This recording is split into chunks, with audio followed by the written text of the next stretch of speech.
2002 when I first started getting involved in community consultations.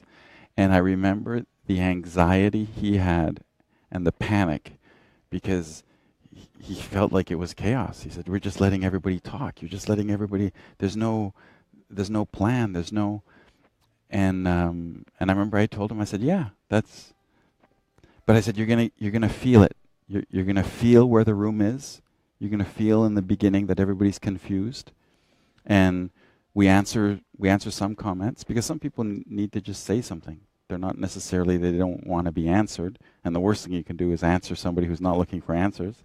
Then there's other people who are looking for clarity. And I said, and you just do that dance, and if it happens at 3 o'clock in the morning, when everybody gets on the same page and understands one another, then it happens at 3 o'clock in the morning. But the value of that versus forcing a structure, forcing an agenda, telling people, well, you can speak on these subjects, but not on those subjects.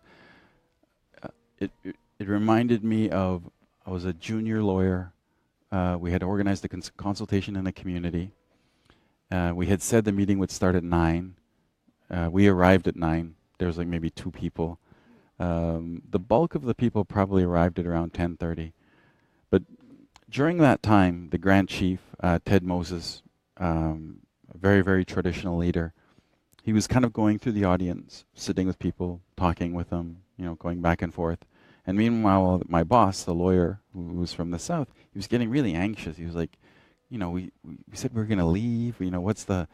he was worried about time. And finally, the Grand Chief called a meeting around 11. So 2 hours of, no formal. And we explained what we wanted to do.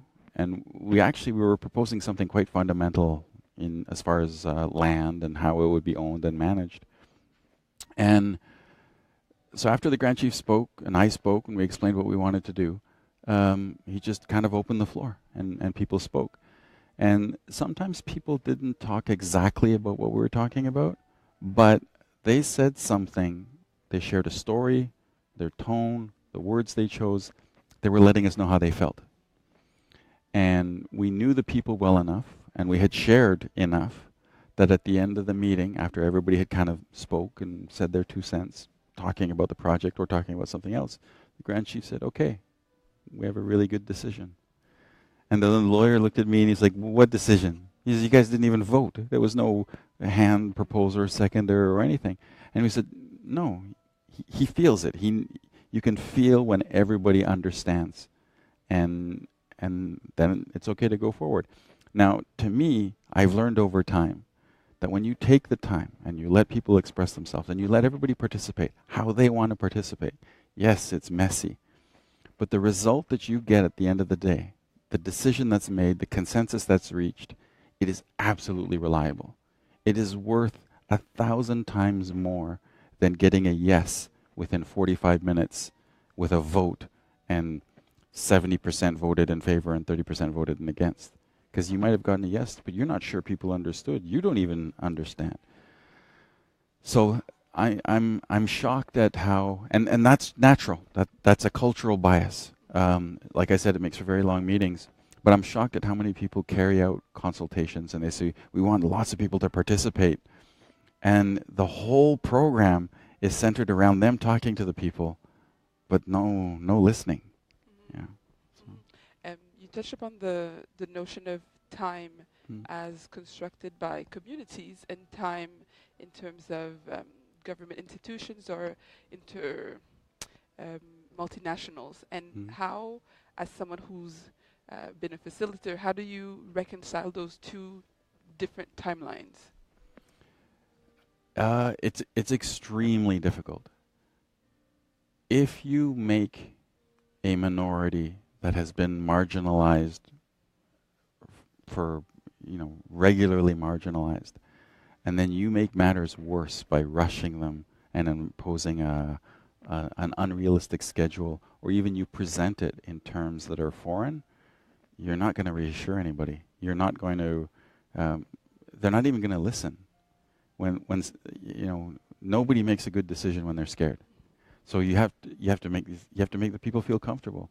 And the best way to make people comfortable is you meet them on their terms, on their calendar, on their schedule, with their tools, in their form, even their clothing, if that's what it takes. Um, and what about, I want to touch about the notion of language and what language is used to communicate ideas and what language is asked of people to communicate with institutions. And you had mentioned the importance of reaching people where they are and speaking to them how they are. And in the processes around the 2002 agreements or in going forward, in what languages do you tend to? Well, when we speak to our people at home, we always speak in Cree. Our meetings are in Cree. And when, all consultations are in Cree. The documentation might be in English, but we always have summaries that are translated in Cree.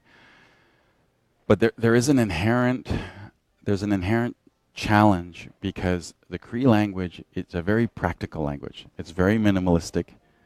James Bay has a lot of bugs and it can be very cold. So we're not a very verbose people. We say things very simply. Either something is or it isn't.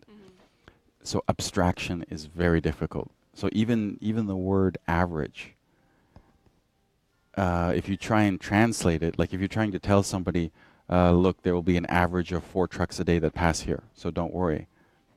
In Cree, you'd say there might be 4, there might not be 4. Sometimes it's more, sometimes and it's not reassuring, that ambiguity. So, and I think that's why when we've presented agreements, people have always fixated on the relationship.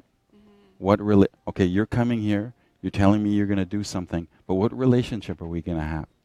And what institution are we going to put in place? What forum are we going to put in place? How easy will it be for me to reach you? So those things translate easier. But the abstract notions of averages and what might happen, risk assessment is also very strange, because I have been very surprised at the level of risk that land users are willing to accept if they know they're going to have a solid relationship. If they feel like this developer is just coming in, taking what he wants, and he's just getting out of town and never see him again, their tolerance is going to be extremely low. But if they feel like this is a person that I'm going to see weekly or daily if I have to, or I can reach somebody when I need to reach them, it is really surprising how much intrusion land users will accept. Maybe a big question, but the notion of trust and confidence in the process and that relationship, how do you see, or do you have examples of inspiring models or interesting models where that was able to be developed in a context where there is a lot of turnover, or communities are there permanently, but people or other interests come in and out? So I think one of the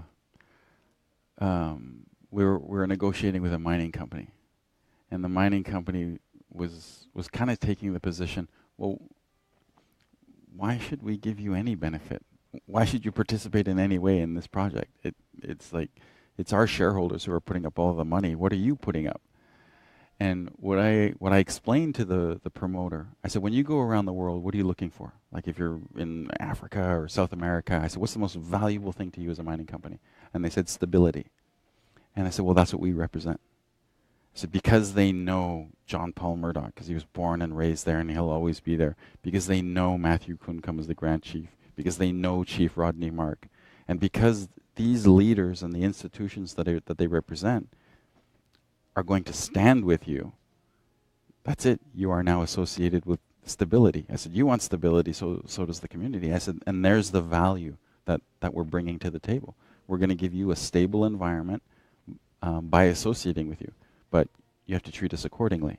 You know, that's a very valuable thing, so don't waste it, and make sure you take into account, properly. Well, there's so much to talk about, but we'll end here. Maybe we'll try to do another interview at some other point. All right. Thank you very much for your time. Thank you. Okay. Oops, we went 11 minutes. No, it's good. It's